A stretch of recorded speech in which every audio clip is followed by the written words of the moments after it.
اللهم صل على محمد وآل محمد.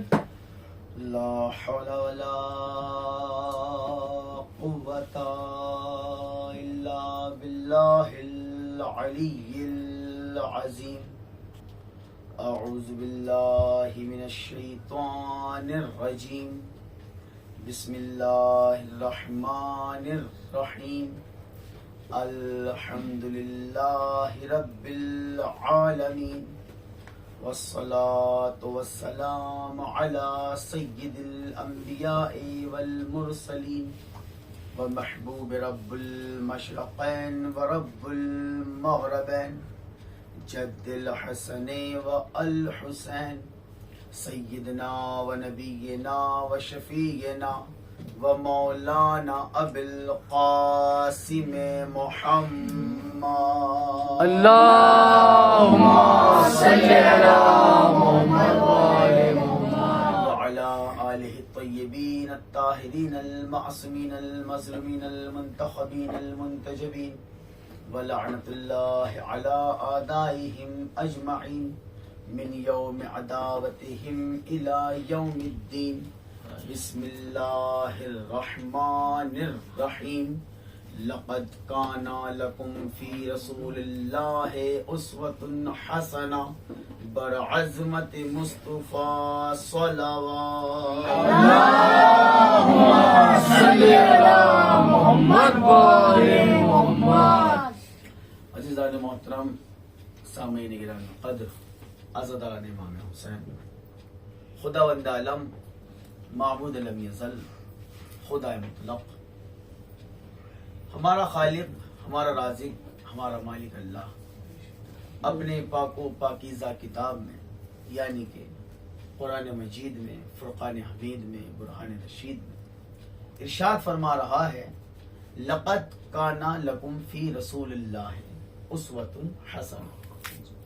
اللہ کہہ رہا ہے بندوں سے، لقد کانا لکم فی رسول اللہ، یہ جو اللہ کا رسول ہے، لقد کانا لکم تمہارے لیے، فی رسول اللہ، یہ جو اللہ کا رسول، اسوۃ حسنہ، یہ تمہارے لیے بہترین نمونہ عمل.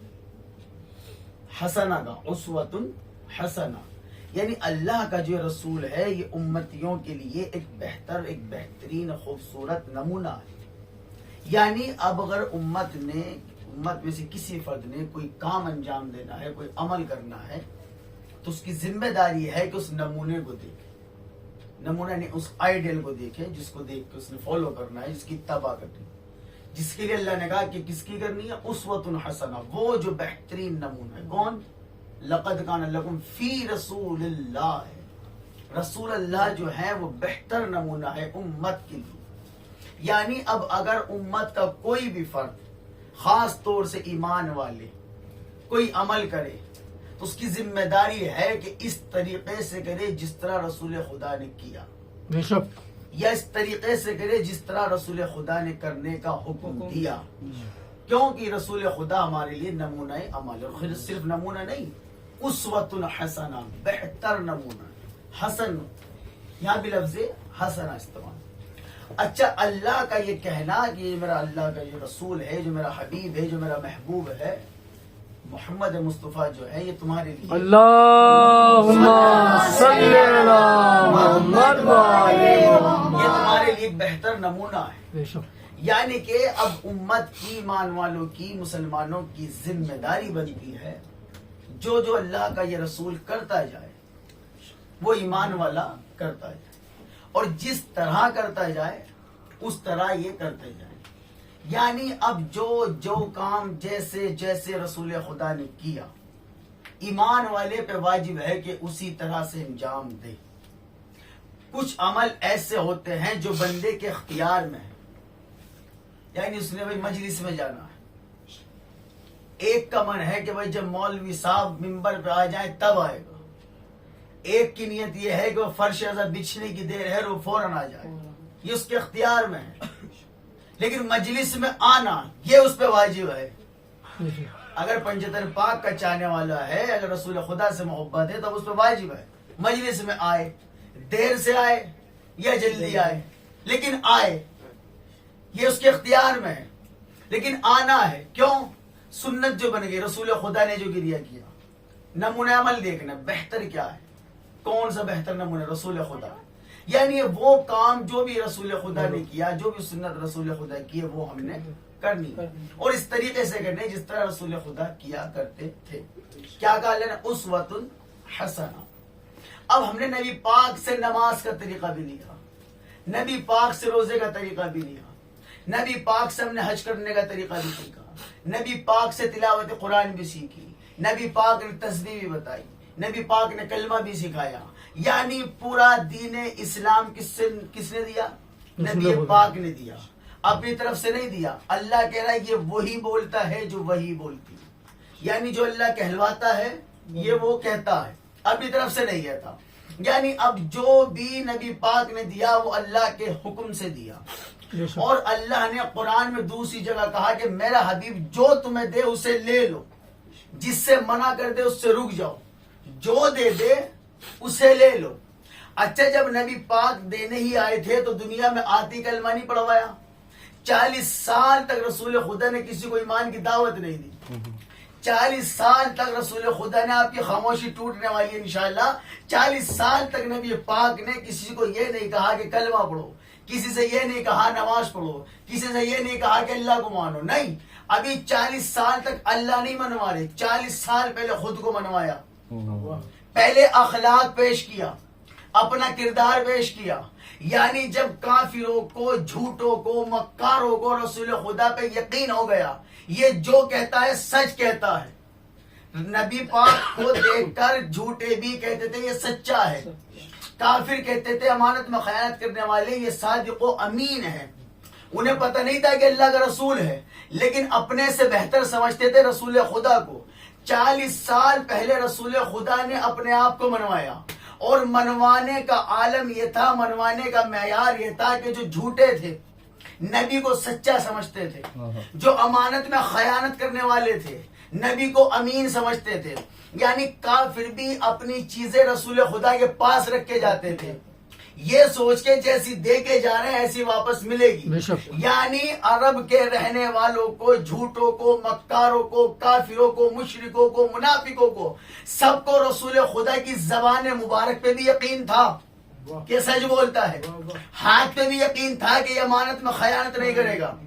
بھائی صداقت کا تعلق ہے زبان سے، امانت کا تعلق ہے ہاتھ سے، صداقت کا تعلق ہے زبان سے، امانت کا تعلق ہے ہاتھ سے۔ میں کہوں میرے اللہ یہ 40 سال تک زبان اور ہاتھ بنوانے کے لیے بھیجا ہے، آواز قدرت آئے گی میرے راز میں ہی جانتا ہوں۔ 40 سال نبی کی زبان پہ بھروسہ کروایا، نبی کے ہاتھ پہ بھروسہ کروایا۔ میرے اللہ یہ 40 سال تک زبان اور ہاتھ پہ بھروسہ کرانے کی ضرورت کیا تھی کہ ایک دن اسی ہاتھ سے دکھانا پڑے گا، زبان سے سنانا پڑے گا۔ غدیر کے میدان میں ہاتھ سے اٹھا کے دکھائے گا،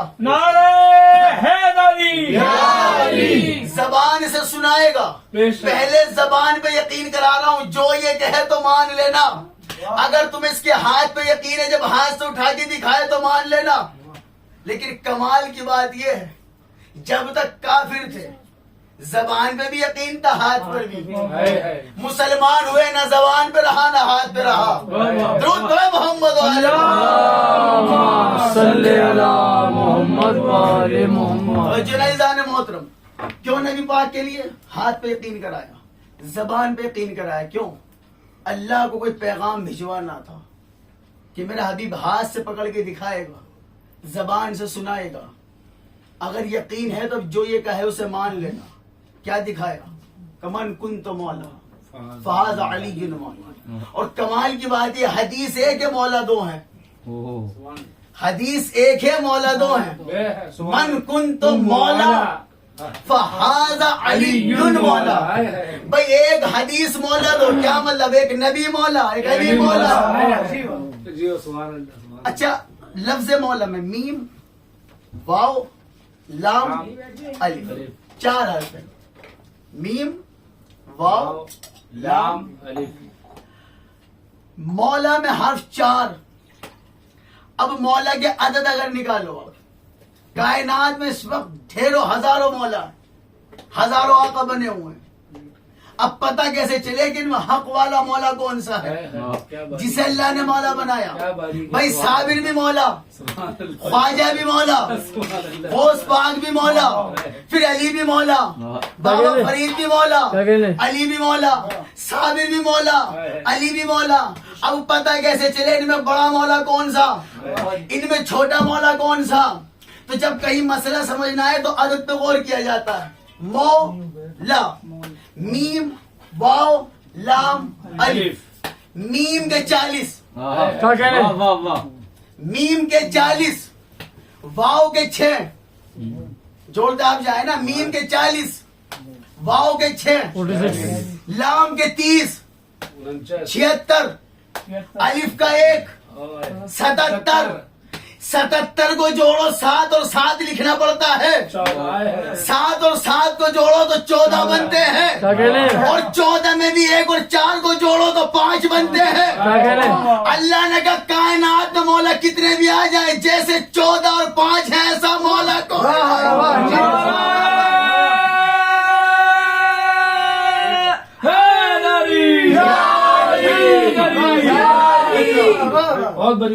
جیسے مولا یہ 14 ہے، جیسے مولا یہ 5 ہے، ایسا مولا کوئی نہیں. بابا فرید تسبیح پڑھ رہے ہیں، تسبیح پڑھ رہے ہیں علی علی کی. مرید نے کہا جی آپ تو ولی ہیں، علی علی کیوں کر رہے ہو؟ اللہ اللہ کیوں نہیں کرتے؟ علی بھی تو اللہ اللہ کرتا. اب بابا فرید نے جواب دیا، کھاتا کیا ہے؟ جی گیہوں. تیرا جہاں تو نوکری کرتا مالک کیا کھاتا ہے؟ جی وہ بھی گیہوں. کہ وہ مالک کو کیوں ہے، تو نوکر کیوں ہے؟ جب دونوں ایک چیز کھاتے ہو وہ مالک کیوں، تو نوکر کیوں؟ اس نے کہا جی وہ مالک کی اپنی ہے، میں مالک کے ہاں نوکری کر کے لیتا ہوں. بابا فرید نے کہا ہوں میں بھی ولی، ہے علی بھی ولی، علی کے پاس ولایت اپنی ہے، ہم نے نوکری کر کے لی ہے. درود پڑھے محمد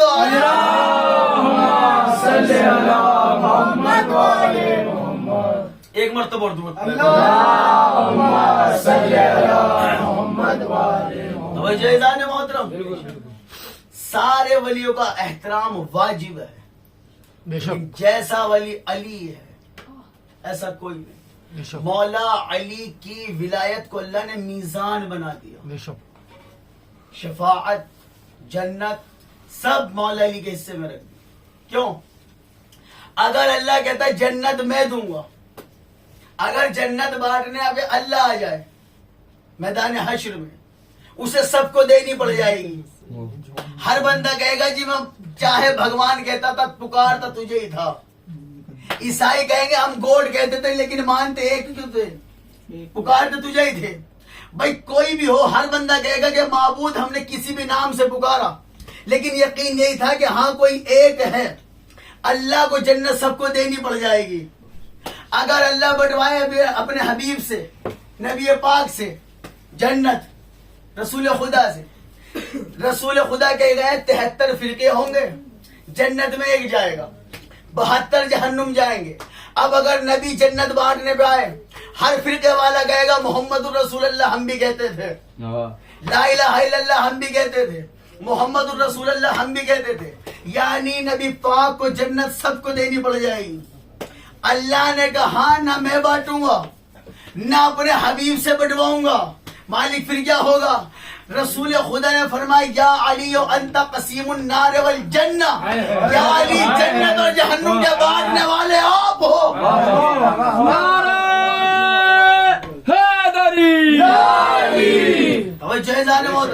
یا علی جنت اور جہنم کے بانٹنے والے آپ ہو. کیا مطلب؟ اب قیامت میں یہ نہیں دیکھا جائے گا لا الہ الا اللہ والا کون ہے، محمد الرسول اللہ والا کون ہے. اللہ یہ پوچھے گا ان میں دیکھو علی ولی اللہ والا کون ہے.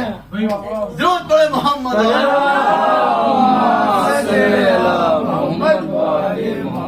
جہنم محترم، مولا علی سے ایک شخص نے طنز کرتے ہوئے کہا، آپ نے بھی سنا ہوگا، جی آپ کے بابا تو ایمان ہی نہیں لائے تھے، معاذاللہ جہنم میں جائیں گے. کہہ بھی رہا ہے تو مولا علی سے. مولا علی نے کہا رسول خدا سے یہ حدیث سنی ہے؟ جی کون سی؟ یا علی انت قسیم النار والجنہ، یا علی جنت اور جہنم کے بانٹنے والے آپ ہو. جی ہاں سنی ہے. مولا علی نے سینے پہ ہاتھ رکھ کے کہا تو وہ قسیم النار والجنہ میں ہی تو ہوں. جی پھر مولا علی نے کہا جب جنت اور جہنم میں بھیجنے والا میں ہوں، میری مرضی کسے جنت دے دوں کس کو جہنم دے دوں. تو نے کہا ہے کہ میرا بابا معاذ اللہ جہنم میں جائے گا. مولا نے کہا جنت اور جہنم کا اختیار میرے ہاتھ میں ہے. مولا علی نے کہا میرے باپ کی چھوڑ اپنے ابا کی خیر منا.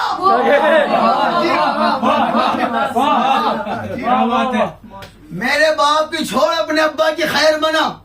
میری مرضی نہ بھیجوں، میری مرضی میرا والد. تو خدا کی قسم جناب ابو طالب اس ذات مقدس کا نام اللہم صلی علی محمد و آل محمد. اس ذات مقدس کا نام ہے. رسول خدا کا ایک لقب ہے رسالت پناہ. بے شک. رسالت پناہ کیا مطلب؟ 1.25 لاکھ نبیوں میں 313 رسول ہیں، اور وہ 313 رسول ہیں تو ان کے پاس رسالت ہے، اور رسول خدا کا لقب ہے رسالت پناہ. یعنی وہ 313 میں 312 رسول جس کے سائے میں پناہ لیں اسے محمد مصطفیٰ کہتے ہیں.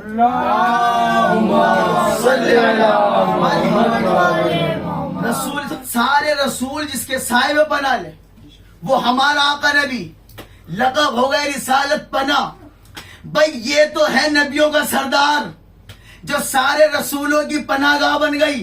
یعنی سارے اللہ کے رسول جس کے سائے میں پناہ لیں اسے محمد مصطفیٰ کہتے ہیں.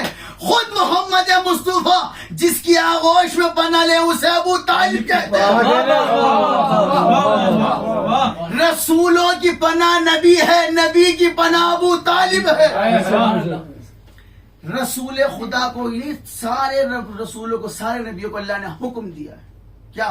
قرآن میں کہا کلوا من طیبات، پاک رزق کھانا. نبیوں کو یہ حکم ہے کہ پاک حلال رزق کھانا، طیبات پاک و پاکیزہ رزق کھانا. کافر کے گھر کا کھانا بھی ناپاک ہوتا ہے. کافر بھی ناپاک تو اس کے گھر کا کھانا بھی ناپاک. ایسی ہے نا؟ کافر بھی ناپاک اس کے گھر کا کھانا بھی ناپاک. اور اللہ نبیوں سے کہہ رہا ہے کہ کلوا من طیبات، پاک و پاکیزہ رزق کھانا. یہ جو رسول خدا جناب ابو طالب کے گھر کھاتے رہے، اب بتاؤ وہ رزق پاک تھا یا ناپاک تھا؟ بھائی جس کا نام ہی ہو رسول پاک، نبی پاک، تو جو کھائے گا وہ کھانا بھی پاک، جو کھائے گا وہ کھانا بھی پاک. اللہ قرآن میں کہہ رہا ہے کہ نبیوں سے پاک و پاکیزہ رزق کھانا. تو میں کہوں نا پھر کہ ذرا فرصت ملے تو غور فرمانا مسلمانوں، ذرا فرصت ملے تو غور فرمانا مسلمانوں. جہاں پر کفر تھا، بت تھے، وہاں آخر فضا کیا تھی؟ رسولوں پر تو واجب تھا کہ وہ طیب غذا کھائے. ابو طالب تو کافر تھا، محمد کی غذا کیا تھی؟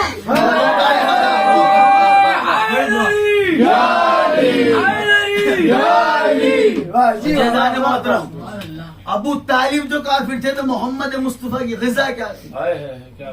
نہیں، یہ خود نبی پاک، ان کا ہاتھ جہاں مس ہو جائے وہ شے بھی پاک، بے شک. وہ جگہ بھی پاک.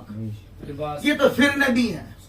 ان کا جانشین جس گھر میں آ جائے وہ کعبہ پاک، جو آیا وہ بھی پاک، جس کے ذریعے پیدا ہوا وہ ماں بھی پاک. کسی کے ہاں بچہ پیدا ہو، جگہ ناپاک، پیدا کرنے والی ناپاک، پیدا ہونے والا ناپاک. کیا کہنے خدا کی قسم اس گھرانے کے. آئے تو اللہ کے گھر میں، آئے تو اللہ کے گھر میں، پیدا ہونے والا ناپاک ہوتا ہے، پیدا کرنے والی ناپاک ہوتی ہے. جس جگہ پیدائش ہو وہ جگہ ناپاک ہوتی ہے. اب سوچو کہ ان کی پاکیزگی کا عالم کیا ہوگا. جہاں پیدا ہوئے وہ کعبہ پاک، جہاں پیدا ہوئے وہ کعبہ پاک، یعنی وہ جگہ بھی پاک، پیدا کرنے والی بھی پاک، پیدا ہونے والا بھی پاک۔ بھائی جبھی تو یہ ہے پنجتن پاک، پنجتن بھی پاک، پنجتن بھی پاک، کعبہ بھی پاک، پیدا کرنے والی بھی پاک۔ لیکن میں کہوں میرے اللہ پنجتن میں سب سے بڑے تو رسول خدا ہے۔ جب تو نے علی کو اپنے گھر میں نازل کیا، رسول خدا کو ابو طالب کے گھر میں نازل کیوں کیا؟ کہ یہی تو بتا رہا ہوں، جہاں علی آ جائے، جب وہ گھر پاک ہے تو جہاں نبی آ جائے۔ بھائی جس گھر میں علی آیا وہ تو کعبہ پاک، تو جس گھر میں نبی آیا اب اسے ابو طالب کا عام گھر نہ سمجھنا، بے شک کعبے سے بھی بڑا مرتبہ ہو گیا۔ کیوں؟ کعبے میں علی آئے ہیں، ابو طالب کے گھر نبی آئے ہیں۔ اچھا رسول خدا کو کعبے میں نازل کر دیتا اللہ؟ کر سکتا تھا، کیا نہیں۔ کیوں؟ اللہ جانتا تھا خدائی کا شک علی پہ ہوگا، نبی پہ نہیں ہوگا۔ اللہ جانتا تھا خدا ہونے کا شک نبی پہ نہیں علی پہ ہوگا، اس لیے اپنے گھر میں نازل کر کے بتایا۔ جب لوگ علی کا ذکر کریں گے تو کہنا پڑے گا علی اللہ کے گھر میں آیا، تاکہ بات واضح ہو جائے۔ علی اللہ کے گھر میں آیا، علی اور ہے، اللہ اور ہے۔ درود پڑھے محمد محمد جنازان محترم، علی اور ہے، اللہ اور ہے۔ اس گھر میں اگر دیکھا جائے رسول خدا نے کہا ہم سارے محمد ہیں، ہم سارے محمد ہیں۔ اور جب عرش پہ ان کا تعارف کرایا گیا، شیطان نے سجدے سے منع کیا تو اللہ نے کیا کہا تھا؟ استکبرت ام کنت من العالین، کیا تو علیوں جیسا ہو گیا ہے؟ یعنی اللہ بتایا یہ عرش پہ ہوں تو سارے علی ہیں، فرش پہ ہوں تو سارے محمد ہیں، سارے علی بھی ہیں، سارے محمد بھی۔ چوتھے امام کا نام بھی علی، نام علی ہے، لقب زین العابدین، سید الساجدین، سید سجاد، عابد بیمار، یہ لقب ہے۔ بیمار کربلا یہ لقب ہے، کنیت ہے، لیکن نام ہے علی۔ مولا حسین نے سارے بیٹوں کے نام علی رکھے، علی اکبر، علی اصغر۔ چوتھے امام کا رکھا سید سجاد کا علی۔ بھائی ساروں کے نام علی رکھے۔ ایک شخص نے مولا سے پوچھا تھا بھئی آپ کے بابا نے سب کے نام علی کیوں رکھے، کیا کوئی اور نام نہیں ملا؟ کہا کہ میرے بابا کے ایک نہیں 1000 بیٹے بھی ہوتے تو سب کے نام علی رکھتے۔ کیوں؟ مولا نے کہا اس لیے تاکہ دشمن بھی جب ذکر کرے تو علی علی کرنا پڑے، دشمن ہماری برائی بھی کرے تو علی علی کرنا پڑے۔ سب کے نام علی رکھے۔ جس کی آج شہادت کا دن ہے، چوتھے امام کے نام علی۔ اور کمال کی بات یہ کہ 14 میں 4 علی ہے، یہ دوسرا علی ہے۔ مولا علی کے بعد یہ علی ہے، دوسرا علی۔ لقب کیا ہے؟ زین العابدین، عبادت کرنے والوں کی زینت۔ عابد کہتے ہیں عبادت گزار، عابدین بہت سارے ہو گئے، ایک نہیں رہا، سارے عبادت جمع ہو گئے۔ زین کہتے ہیں زینت کو۔ رسول خدا نے کہا زینوا مجالسکم بذکر علی ابن ابی طالب، کہ اپنی مجلسوں کو علی کے ذکر سے زینت دو۔ علی کا ذکر مجلسوں کی زینت ہے، علی کا ذکر مجلسوں کی زینت۔ اور چوتھے امام کا لقب ہے زین العابدین، عبادت کرنے والوں کی زینت۔ جملہ سننا، عبادت کرنے والوں کی زینت۔ بھائی بندوں کو چھوڑو، 14 سے بڑا عبادت گزار کوئی نہیں ہے۔ رسول خدا جیسا قیام کسی نے نہیں کیا، مولا علی جیسا رکوع کسی نے نہیں کیا، حسین جیسا سجدہ کسی نے نہیں کیا۔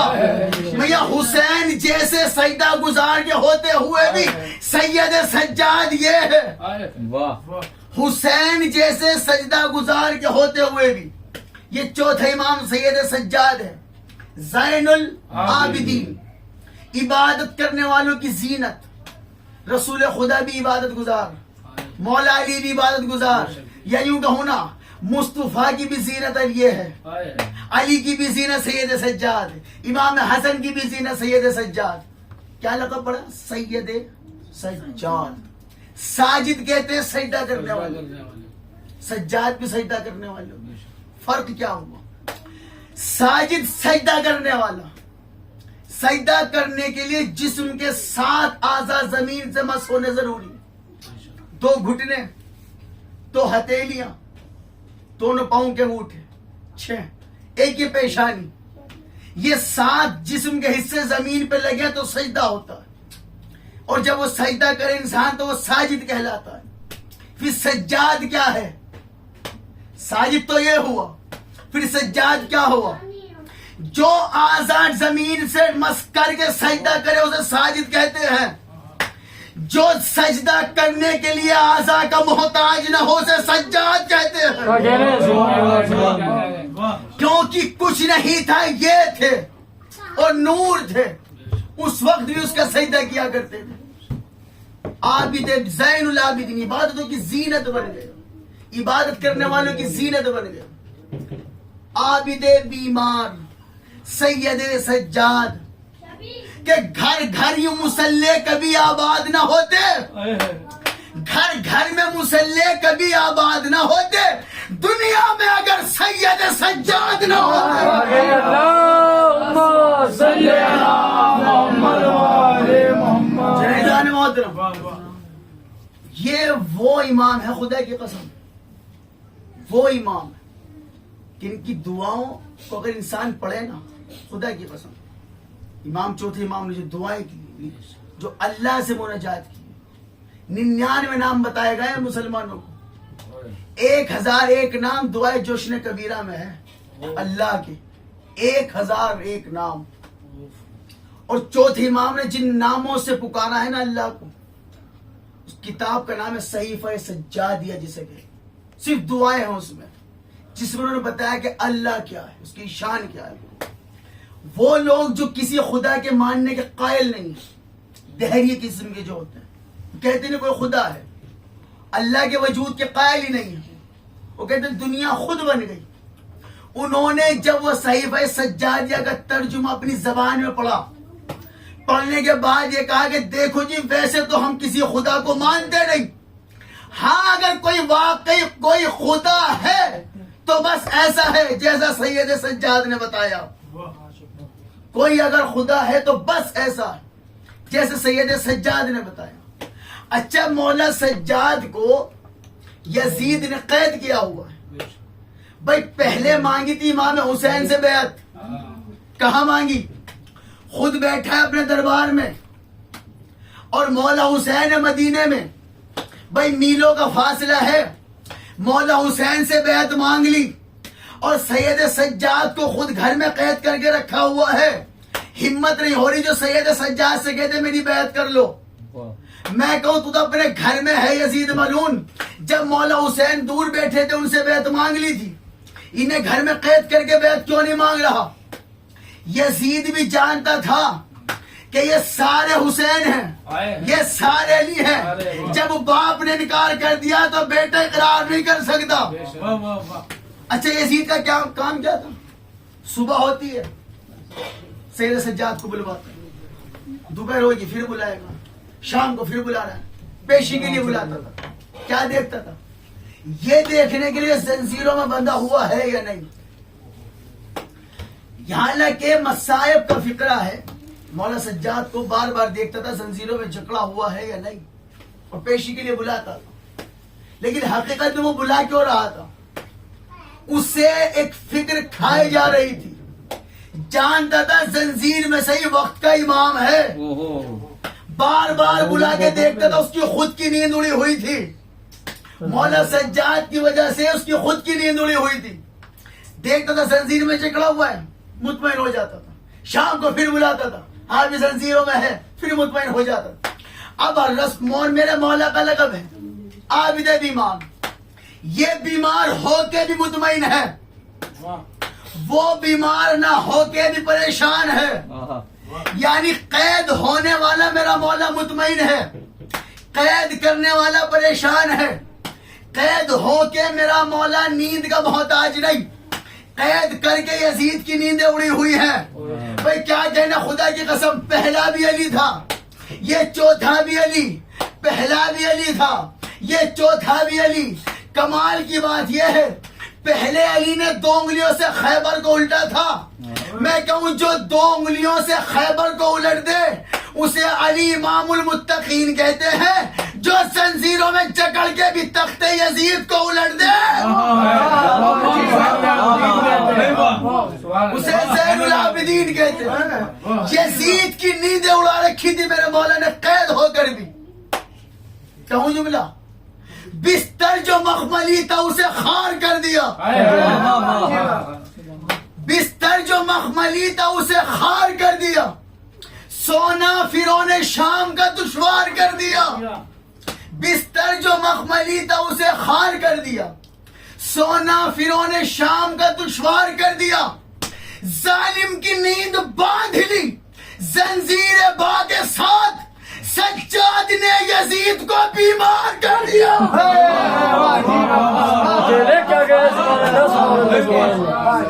کیا کہنے بولا نا, سجاد نے یزید کو بیمار کر دیا. قید ہو کر بھی یہ امام ہے.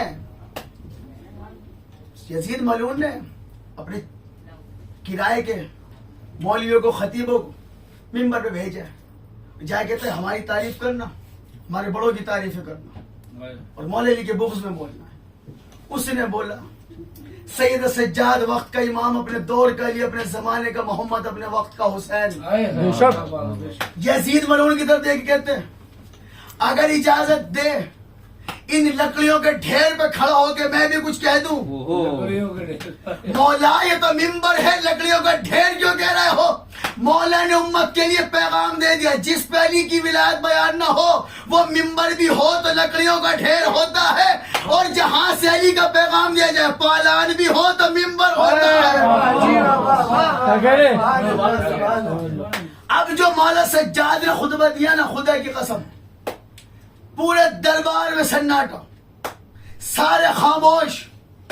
اب یزید کی بھی ہمت نہیں ہو رہی کہ روک دے, اور مولا خطبہ دے رہے ہیں, قیدی ہو کے خطبہ دے رہے ہیں, زنجیروں میں جکڑے ہوئے اور خطبہ دے رہے ہیں. اب اس کی ہمت نہیں ہو رہی.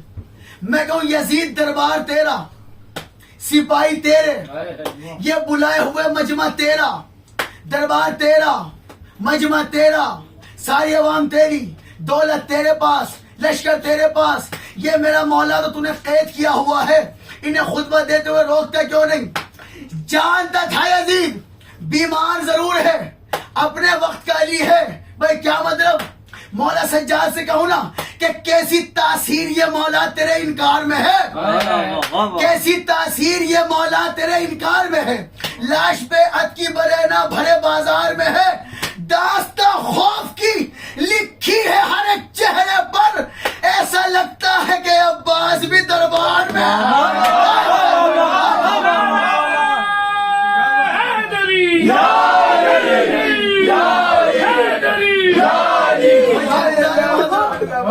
میں کہوں یزید دربار تیرا, سپاہی تیرے, لشکر تیرا, مجمع تیرا.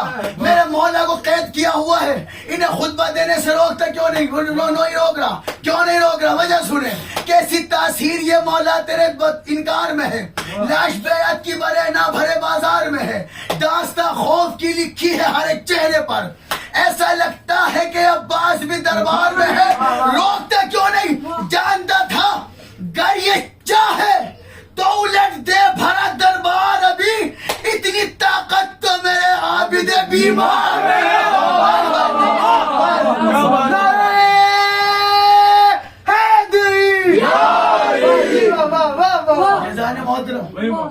گھر جو چاہے تو الٹ دے بھرا دربار, اتنی قوت تو میرے عابد بیمار. قید میں بھی ہوں تو امام ہوتے, ان کی امامت پہ کسی کے حکم نہیں چلتا. وقت کے امام. خدا کی قسم کربلا میں سب نے قربانیاں دی, جیسی قربانی مولا سجاد نے دی. ذکر سید سجاد کی قسم کسی نے نہیں. مولا سجاد نے جب قید کر کے لے کے چلے نا, مولا سجاد نے لاشوں کی طرف دیکھ کے کہا چچا عباس بازو کٹانا آسان ہے، بھیا اکبر سینے پہ برچی کھانا آسان ہے، بھیا اصغر گلے میں تیر لگنا آسان ہے، مشکل کیا تھا؟ سید سجاد کہتے اپنی ماں بہنوں کو کھلے سر دیکھنا۔ مولا عباس کے لیے کتنے بڑے بہادر، بے شک مولا غازی کا بچپن ہے، سننا خدا کی قسم، مولا عباس کا بھی بچپن 5-6 سال کی عمر ہے میرے مولا غازی۔ مولا حسین نے ایک مرتبہ کہا عباس، فوراً میرے مولا غازی کی آواز آئی لبیک یا سیدی۔ مولا حسین پہلے خوش ہوئے پھر رونے لگے، جملہ سننا، مولا حسین رونے لگے۔ مولا عباس کہتے آقا رونے کا سبب کیا ہے؟ کہتے عباس مجھے کچھ وقت یاد آ گیا۔ آقا کیا؟ عباس آج میں نے تمہیں پکارا نا، تم نے فوراً میری آواز پہ لبیک۔ جی آقا عباس ایک وقت آئے گا میں تمہیں پکارتا رہوں گا، تم آواز پہ لبیک نہیں کہو گے۔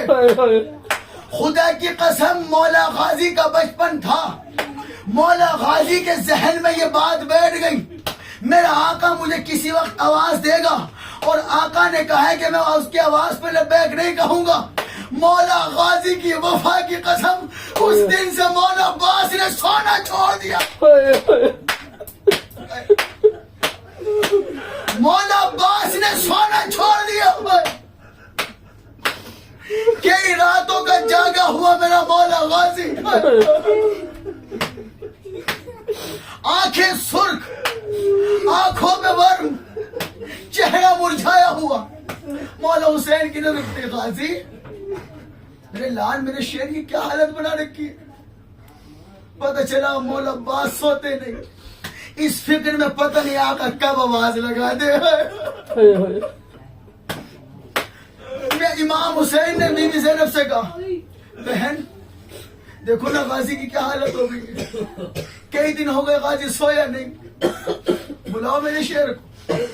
بی بی زینب نے پالا ہے مولا عباس کو، بچپن ہے مولا غازی کا، اور مولا غازی کو بلایا گیا۔ بی بی زینب کے سامنے کھڑے، سر کو جھکا کے کھڑا ہوا میرا مولا عباس، بہن ہے مولا عباس کی، سر جھکائے کھڑے۔ بی بی زینب نے کہا عباس میرے شیر ذرا چہرہ اوپر کرو۔ مولا غازی سر جھکائے کھڑے، عباس میرے لال ذرا چہرہ اٹھاؤ۔ مولا عباس اٹھاتے نہیں، کہتے عباس میں علی کی بیٹی کہہ رہا ہوں چہرہ اوپر کرو۔ مولا عباس نے نظریں جھکا کے کہا شہزادی میری ماں نے مجھے سمجھایا ہے کبھی زینب کی طرف نظریں اٹھا کے نہ دے۔ جس عباس کو یہ گوارا نہ تھا کہ بہن کے چہرے پر خود کی نظریں پڑ جائیں، اللہ جانے اس عباس نے کیسے دیکھا ہوگا کبھی شام کا بازار، کبھی کوفے کا دروازہ۔ وہی مولا سجاد نے کہا چچا عباس ارے آپ بے شک بڑے بہادر تھے، مجھ سے پوچھو میرے سامنے میری پھوپھی کے سروں سے چل۔ مولا سجاد نے اب شام کے حالات بتائے نا، مولا سجاد اپنے چاہنے والے سے کہتے 35 بستیوں سے ہمیں گزارا گیا، 35 بستیوں سے ہمیں گزارا گیا ہے۔ مولا سجاد کہتے کوئی بستی ایسی نہیں تھی کہ جہاں ہمارا بس داخلہ ہوتا تھا ہمارا استقبال پتھروں سے کیا جاتا۔ کہتے مولا سجاد کہتے ایک بستی ایسی آئی کہ جہاں کسی نے پتھر نہیں مارا۔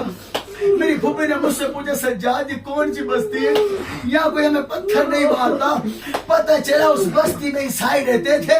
شمر مرون نے اشرفیوں کا لالچ دے کر ایک ایک کے گھر میں جا کر پتھر دے کے آیا اور دے کے کہتا یہ اشرفیاں رکھو، ان سب پہ پتھر برساؤ، ان قیدیوں کو پتھر مارو۔ اتنی پتھروں کی بارش، خدا کی قسم بی بی زینب کہتی ہے جب پتھروں کی بارش رکی نا اتنے زخمی ہو گئے تھے ہم, میں نے سجاد کو نہیں پہچانا. سجاد نے مجھے ارے دربار میں جگہ ہوا میرا امام, زنجیروں میں جگہ ہوا. اور یزید اعلان کرا کے کہہ رہا ہے جس نے حسین سے بدلہ لینا ہو جیسے چاہے بدلہ لے لے. مجمع سے ایک شخص اٹھا کہتا میرا حسین پہ بدلہ ہے. وہ کہتا جی مولا حسین تو قتل ہو چکے ہیں, بدلہ کیسے لے؟ یزید ملعون نے کہا حسین تو نہیں ہے, حسین کا سر موجود ہے. جیسے چاہے حسین کے سر سے بدلہ لے لے. اس ملعون نے مولا حسین کی طرف جانے کا ارادہ کیا. سید سجاد نے زنجیروں کو سنبھالتے ہوئے کہا حیا کر, میرا بابا بڑا زخمی تھا, اس کے کٹے سر کو نہ چھیڑ. تو نے جو میرے باپ سے بدلہ لینا ہے میری پشت پہ تازیہ نا. مولا سجاد نے اپنی کمر سے اپنے پشت سے ہٹایا, کہتے تو نے میرے باپ سے جو بدلہ لینا ہے نا میری پشت پہ تازیہ نہ مار کے لے لے. اس نے تازیہ نہ ہاتھ میں لیا, مولا سجاد کے قریب آیا. جملہ سننا, مولا سجاد کے قریب آیا, آگے کبھی پشت کے ادھر جاتا ہے, کبھی ادھر آتا ہے, کبھی ادھر آتا ہے, کبھی ادھر آتا ہے. یزید کہتا بدلہ لیتا کیوں نہیں, تازیانہ مارتا کیوں نہیں؟ اس نے کہا تازیانہ کہاں ماروں, ارے کوئی جگہ بچی نہیں جہاں تازیانوں سے زخم نہ ہو. میرا آخری امام دعائے ناہیہ میں کہتا ہے سلام ہو اس مظلوم پر جس کے جسم کے گوشت کو زنجیریں. جب مولا سجاد کی شہادت ہوئی نا اور غسل دلایا گیا, خدا کی قسم امام محمد باقر چیخ مار کے رو کے کہتے ہیں کہ زنجیروں کے نشان میرے بابا کے پشت پر اس طرح سے تھے, خدا کی قسم پشت پہ کوئی جگہ باقی نہ تھی, زنجیریں گوشت کے اندر گڑ گئی. وہ سید سجاد جو ہر مجلس میں بابا کا پرسہ لینے آتا ہے, آج وہ تھک کے اپنے تابوت میں سویا ہوا. مارا گیا ہمارا چوتھا امام.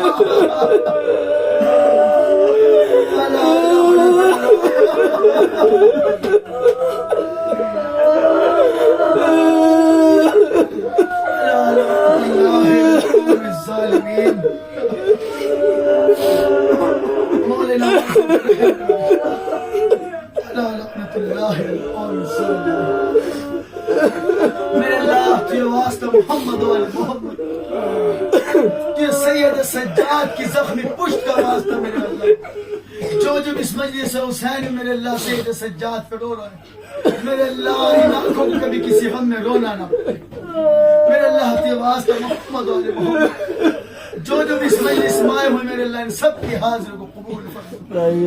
میرے اللہ کے واسطہ محمد و محمد کا اس مجلس حسین میں آنے والے کی تمام پریشانی کو دور فرما. میرے اللہ تجھے اسی سید سجاد بیمار کربلا کا واسطہ, میرے اللہ جو بھی بیمار حال ہے میرے معبود سب کو شفا.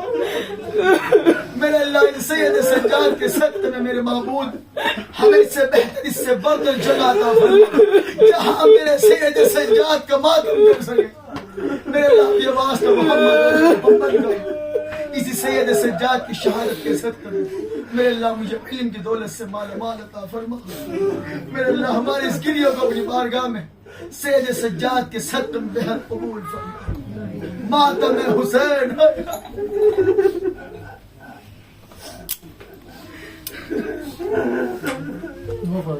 یا حسین یا حسین یا حسین